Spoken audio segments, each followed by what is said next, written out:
Filene. Andrew Wyeth was one of the most popular artists in modern America. His painting, Christina's World, which he made at the age of 31, has become a kind of icon. My question for today is, how did Andrew Wyeth become the painter that he became? How did he develop his distinctive style? Not in art school. His talent was shaped at home by two family members. First of all, his father, and then later, his wife. Actually, the two of them waged a tug of war, you might say, with Andrew caught in the middle. This is the story I tell in my recent book, Striving Fathers, Troubled Sons, published by Amazon. The Wyeths are one of the 7 families that I use as case studies to dramatize the history of how American boys became men. Andrew's father, N.C Wyeth, was a gifted and hugely successful illustrator. Readers loved his covers for popular magazines like Saturday Evening Post and Collier's. They loved even more his illustrations for classic stories like Treasure Island and Robin Hood.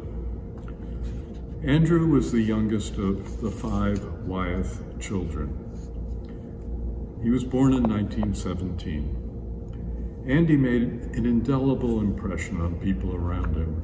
Joyful, they called him, scintillating, adorable.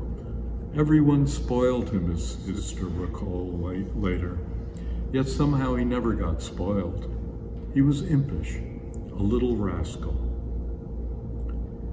He loved to perform a kind of theatrical review in the family living room. For example, Treasure Island, he used different voices for Long John, Silver, Jim, Old Pew. Andy was high energy, high strung. He brimmed with what his father called incessant aliveness. As the youngest, he was spared the kind of dictatorial upbringing that his father imposed upon the other 4 kids. Andy was allowed to roam the hills of Brandywine around the family farm. He was pretty much kept away from other kids, partly because he was often sick with sinus infection. He had a hip condition so that he couldn't run with the other kids. He was very unhappy in his first year at public school, so his father brought him home to be tutored by the neighbors. I felt so left out from other kids, Andy recalled. Paint was my only chance. So he painted, incessantly, compulsively, medieval castles, English grenadiers and pirates, knights in armor, war battlefields with bombs bursting in splashes of red. Andy's showing phenomenal ability in drawing, his father exclaimed when Andy was about 9 years old. No doubt that this is more than a phase. I may establish a man Wyeth in my studio to carry on after me. He let the boy roam free for years. And then one evening, when Andy turned 15, N.C. intervened. Andy, next week, I want you to come up to the studio, draw from casts, get started in academic training. To make the process more interesting and appetizing, you might say, instead of the traditional sphere or cube, his father leaned a pirate pistol against a flat, white paper background. For the next 5 months, Andy drew it from every side, every angle, accurately. No color at all, just in charcoal on white paper. My father certainly came down upon me, firmly pressing me on, he recalled, but at the same time, he left me really very free, because it was not his father, but the process, or really it was the object that was going to be doing the teaching. When the time came to learn anatomy, for example, N.C. provided a skeleton. Oh, it was a marvelous revelation, Andy remembered. I drew it hundreds of times from every conceivable angle for months. That's all I did. Then he went outside. When he drew a tree, Andrew walked close to count the branches, every one, down to the buds, down to the corrugations on the park. I got as intoxicated doing that as I'd been in throwing paint against the canvases in my earliest childhood work. At age 20, Andrew went to Maine to live on his own for the summer. During that summer, he completed 48 watercolors. They were to be exhibited at the most prestigious gallery in New York City, Macbeth Gallery. But first, Andy wanted his father to chime in and say what he thought of these watercolors. Well, he heard back soon enough from Papa. They look magnificent, N.C. wrote. No reservations whatever. I think they represent the very best watercolors I ever saw. Now, this remark from your old dad may not mean much to you, but I believe what I say, and I'm certain I'm right.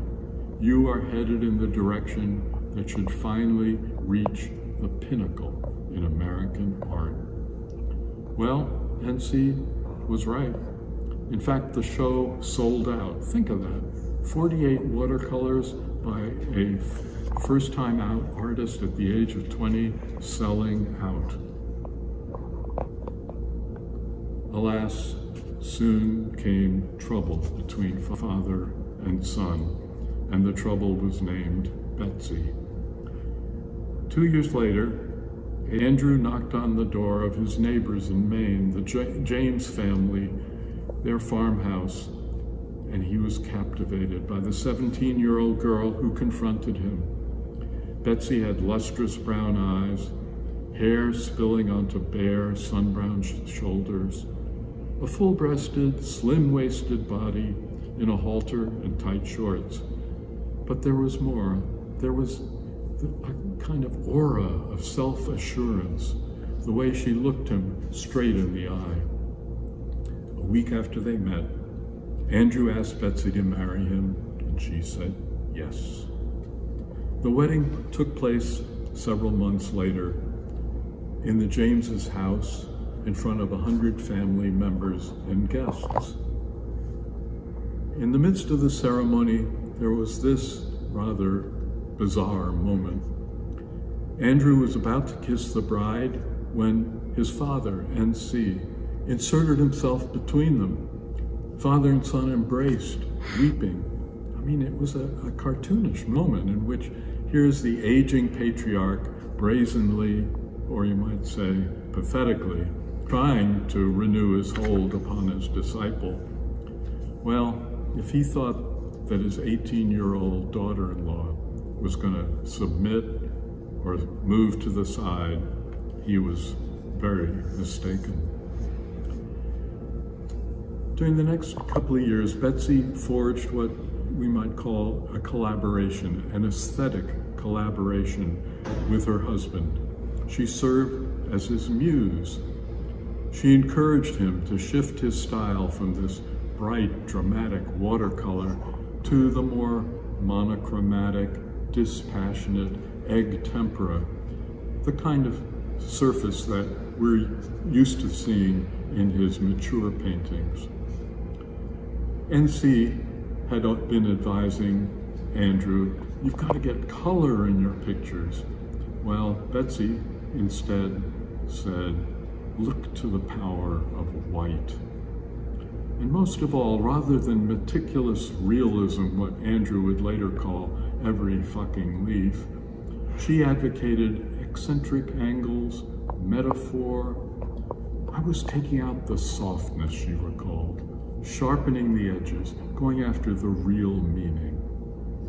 And increasingly, Andrew trusted her. She's made me into a painter, a painter I would not have been otherwise. Jesus, I had a severe training with my father, but I had a more severe training with Betsy. This tug of war between Betsy and N.C. went on for 2 years. Andrew tried desperately to stay in the middle, neutral. Well, one October afternoon, her anger erupted. She was already irritated that her husband was making commercial paintings just to make money. Granted, they needed money, but he was a true artist and she hated this commercial work. Andrew was at work making a cover for a book. When Betsy walked into the studio, she saw that her husband, Andrew, was to the side of his canvas, and that N.C., the father, was using the brushes to touch up the portrait of the Indian. Betsy said nothing, but Andrew could see the fury in her face in that moment before she turned, walked out, slammed the door so hard that the plaster fell from the ceiling. Well, he had to choose, either his father or his wife. Shortly afterward, Betsy informed Macbeth Gallery that Andrew had put her in full control of his business. Bills, correspondence, drafts for catalogs, everything, all in her name now. The patriarch had been dethroned. The muse had taken his place. A couple of years later, N.C. Wyeth died in a tragic car accident. 3 years after that, Andrew painted Christina's World. The Museum of Modern Art bought that canvas for $2,200. It catapulted him to fame, to the preeminent painter that we have come to know. And this is how it all began. Thank you very much.